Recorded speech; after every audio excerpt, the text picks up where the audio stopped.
Hey everyone, welcome to my YouTube channel. I'm starting this channel because I'm currently going through the process of getting my motorcycle's license.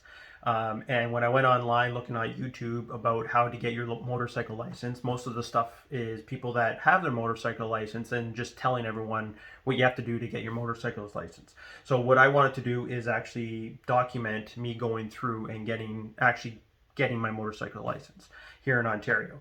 So basically, to get your motorcycle license in Ontario, you have to get your M1, your M2, and then eventually your full M license.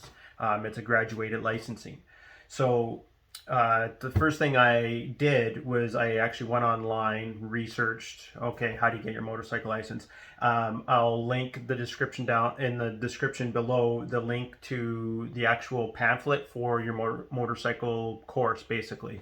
And it tells you all the information about riding a motorcycle, because I've never ridden a motorcycle in my life. 42 years old, never ridden one. So anyways, I went on there, and like I said, I'll link it in the description below. There's actually an online pamphlet or booklet that you can get. You can also buy it at Canadian Tire or Walmart. It's like 15 bucks or something like that, but it's online, it's free. Why not do it that way? So anyways, you go through that, you read everything on there, kind of study all the materials, and then you have to go to your drive test. I actually went to a drive test in January, so I actually did that portion in January. So one of the things I didn't realize, so when you go in there, there's actually a few different portions that you have to do. So you have to provide your information, identification. You have to pay, obviously. So the fee for it is, the knowledge test is $16 and the license fee is $9. So 25 bucks can get you the your first M1 license. You can pay, I think with that it's like $78 if you include the road test for your M2, but you don't have to worry about that right now.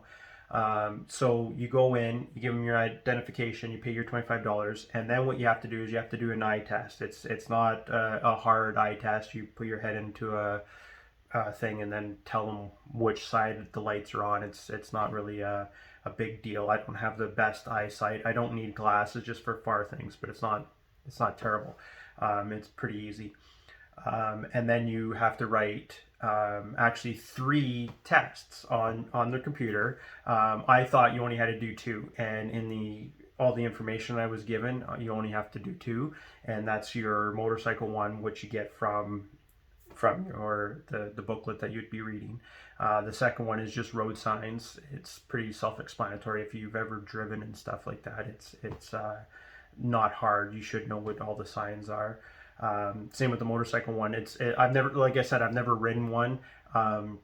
There's a few different things of where to be in the lane and stuff like that you don't know unless you read the book. So that's not that hard either. The one where I actually struggled with, and I think I almost failed, I think I got the exact passing mark, is you have to actually write your G1 course as well on there. And I'm 42 years old, and graduated licensing for your G came in the year I turned 16 to get my license.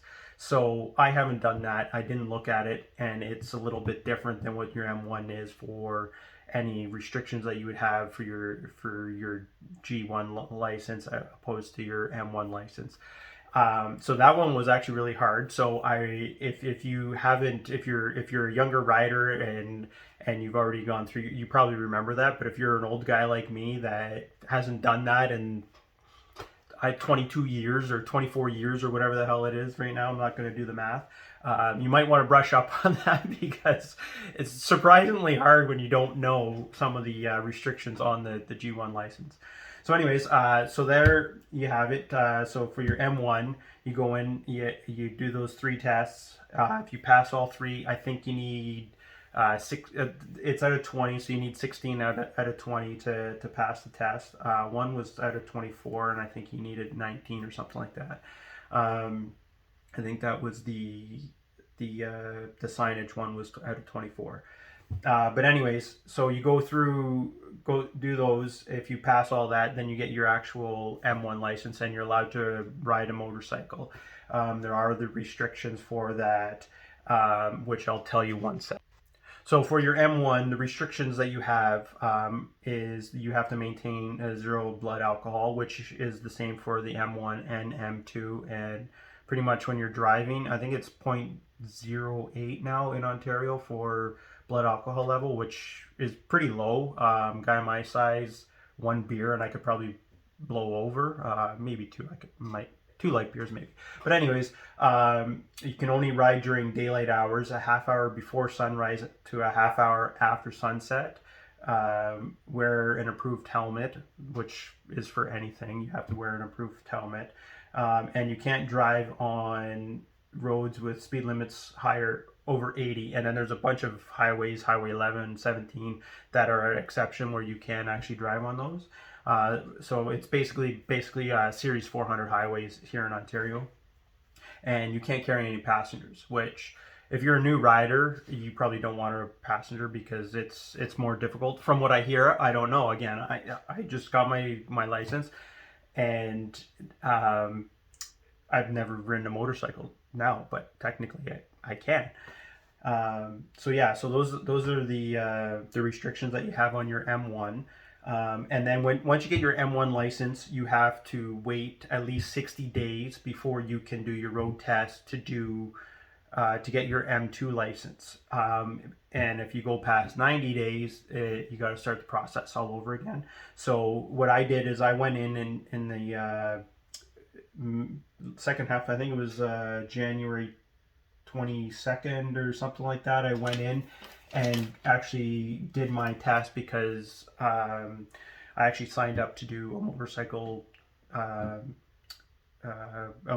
course to be able to get my M2. So make it easier, they'll show me how to drive it and put me through the paces to actually get my M2 license. So I did it then because my course is beginning of April, and that puts me right into the 60 to 90 days. So I'm not going to be before that. I'm not going to be after that. I'll be right in the middle. So I'll be able to get my M2 license. So if you are thinking of getting your motorcycle license, you should think about doing it now and start looking at courses. If you're going that route of the courses, I'll explain that a little bit in a second here. But you might want to do it now because they're filling up quick already. Like the one I chose, I got the last spot, so I panicked and I went in, which I'll explain in a brief moment here. So yeah, so try to get it soon if you're going to be going through the courses. Anyway, so now that I have my M1, again G1, look up your G1. So anyways, now that I have my G1, my M1, I'm going into a course, and I'll link in the description the one I went with the Rider Training Institute. I looked at a few of the ones in and around my area, and they're all about the same price. They're mine, I think, is 480 something. They're all around $500 that I find. They provide you a motorcycle. You just have to bring your gear, so your helmet, your gloves, pants, and boots, riding boots. So that's I'm going to do a separate video on those things.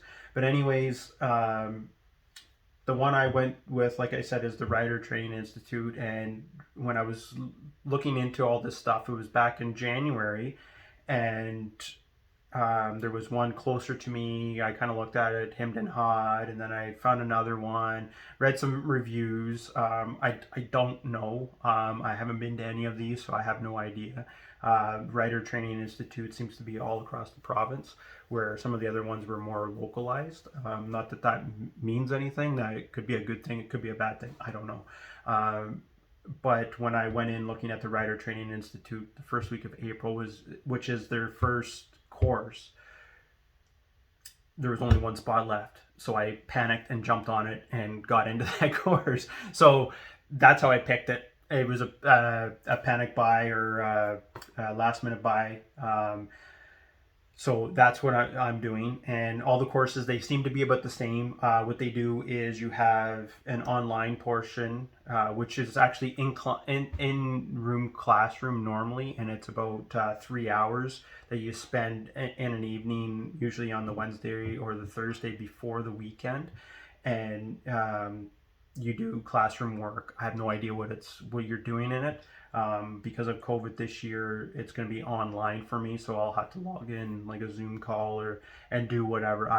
Like I said, I have no idea what's. I think they just go over some of the workings of the motorcycle, some rules. I don't know. I'll do another video once I've done that, and then once you do that portion, you go in, and it's Saturday, Sunday, and it's usually from like 9 to 4:30, 5 o'clock. It's a full day where you're on motorcycles. Like I said, they all seem to provide their own motorcycles, and you go in there and you they show you how to ride. So full day, 2 full days of riding the motorcycle. I'll document it as well. I don't know if I have the balls enough to actually go and film while I'm actually doing it, and I don't even know if you're allowed to be honest. I have no idea. I'll try to figure that out. But yeah, so I have my M1. That's the process of getting your M1. Again, G1. I almost failed. You have to, I think it's like $17 or $15. If you fail, you can rewrite it right then and there. So it's not make or break, but it's still $15. So just open up the G1. Unless maybe it's just me. Maybe the woman was just pulling my leg and made me do it. I don't know. Because she looked at me funny when it was January. It was like -15 the day, and there was snow on the ground, and she was like, it's out of season. But I'm like, yeah, my course is it. And she's like, oh, okay, yeah, that makes sense. But so maybe she was pulling my leg. But anyways, anywhere I noticed, it was only the motorcycle course and your sign course. It's everything else. Nothing said anything about G1, and that was a shock to me. So just brush up on your G1. So anyways, that's it to get your M1, and I'll do some videos about some of the gear that I'm starting to get, so I'm able to actually attend this course. Anyways, talk to you later. Bye.